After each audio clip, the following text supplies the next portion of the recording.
தமிழ்நாடு என்றாலே கணக்கற்ற கூட்டம் கூடும், குடிக்க தண்ணீர் கிடைக்காது, பசி, இப்படித்தான் இருக்க வேண்டும்.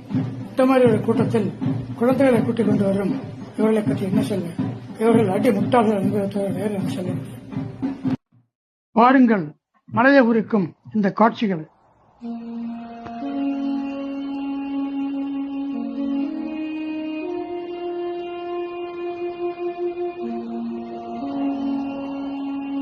சரி, எத்தனை மரணங்கள் ஏற்பட்ட நிகழ்ச்சி விஜய்க்கு தெரியுமா என்று கேட்டால் தெரியும்.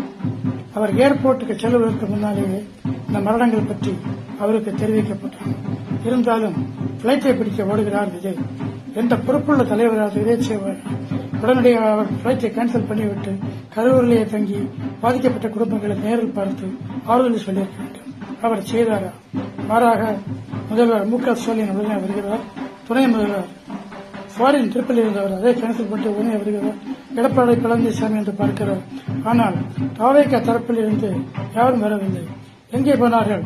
விஜயனுடைய கைத்தடி குஷி ஆனந்தும் அந்த அர்ஜுன் யாதவ் இவரெல்லாம் எங்கே போனார்கள்? குறைந்தபட்சம் இந்த மாவட்ட செயலாளர்கள் கேட்பாட்டார எதுவும் கிடையாது. தேவக்கனர் அத்தனை பேரும் தலைமறைவாகி விட்டதாக சொல்லப்படுகிறது. இதுவா கட்சி நடத்தும் அர்ச்சனம்? கட்சி தலைவருக்கு எதிராக உடனடியாக அவர் போயிருக்க வேண்டாமா? பாதிக்கப்பட்ட குடும்பங்களை சந்தித்து ஆறுதல் கூறியிருக்க வேண்டாமா? ஏதோ நடந்து விட்டது. இது விஜயன் தவறோ காவல்துறையின் தவறோ? யார் தவறும் இல்லை. கண்ணை மூடிக்கொண்டு குடும்பத்தை கூட்டிக் கொண்டு போனார்களே அவர்களும் தவறும் தான்.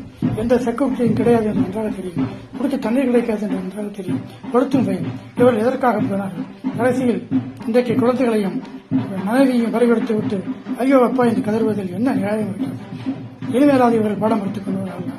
அடுத்தது விஜயை பற்றி. விஜய் அவர்களே, உங்களுக்கு கட்சி நடத்த எந்த தகுதியும் பேசிக்கு தகுதி கூட உங்களுக்கு கிடையாது. காரணம், எவ்வளவு மரணம் வந்தவர்கள் யாருக்காக சேர்த்தார்கள்? உங்களுக்கு தான் சேர்த்தார்கள். நீங்கள் போய் பார்த்திருக்க வேண்டாமா? தலைவர்கள் போய் விழுந்து கொண்டீர்களே, உடனே ஃபிளைட் பிடித்து போக உங்களுக்கு எப்படி மனது வந்தது? நீங்கள் இதுவரை சேர்த்த புகழ், நல்ல பெயர் எல்லாவற்றையும் இந்த ஒரே ஈஸ்வரனால் நீங்கள் இழந்து விட்டீர்கள். எனவே நீங்கள் தலையெடுப்பது மிகவும் கஷ்டம். எனவே உங்களால் அடுத்த சனிக்கிழமை மகாநாடு போட முடியுமா அல்லது ரோட் ஷோ நடத்த முடியுமா எதுவும் தெரியவில்லை. ஆனால் மக்கள் உங்களை புரிந்து கொள்ள ஆரம்பித்து விட்டார்கள். எனவே உங்களை காண இந்த கூட்டம் கூடுமா என்பது சந்தேகம்தான். ஒருவேளை கால ஓட்டத்தில் மக்கள் இதை மறந்து போகலாம்.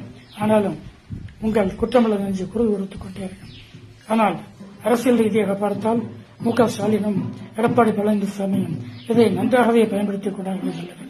உடனடியாக ஆஸ்பத்திரிக்கு சென்று அடிபட்டவர்களை பார்த்து பிரதமர் குடும்பத்துக்கு ஆறுதல் கூறி அவர்களுக்கு உதவித்தொகையும் அறிவித்திருக்கிறார்கள். நீங்கள் கீழே கீழே கீழே போய்விட்டீர்கள் விஜய்.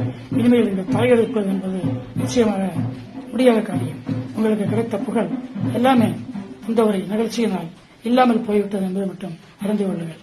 நீங்கள் சினிமா நடிகர் என்ற ஒரே காரணத்தால் மட்டும்தான் உங்களுக்கு கூட்டம் கூடுகிறது. ஒரு சாதாரண விஜய்க்கு இத்தனை கூட்டம் கூடாது. இதை முதலில் புரிந்து கொள்ளுங்கள். சினிமா நடிகருக்கான கூட்டம் தான் உங்களுக்கும் கூடுகிறது. நீங்கள் இப்போது அந்த கூட்டத்தையும் மக்களின் நன்மதிப்பையும் இழந்து விட்டீர்கள்.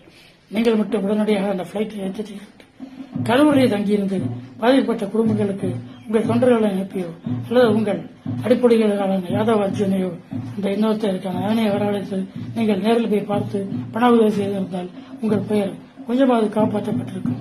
இனியும் மக்கள் உங்களை நம்புவார்கள் என்றால் அவர்களுக்கு நமது மனமார்ந்த அனுதாபங்கள். அடுத்த கூட்டம் அடுத்த சனிக்கிழமை நடக்குமா என்று தெரியவில்லை.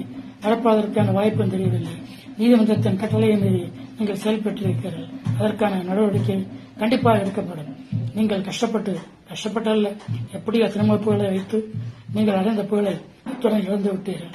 அத்தனை தான் நான் சொல்ல முடியும். நன்றி, வணக்கம்.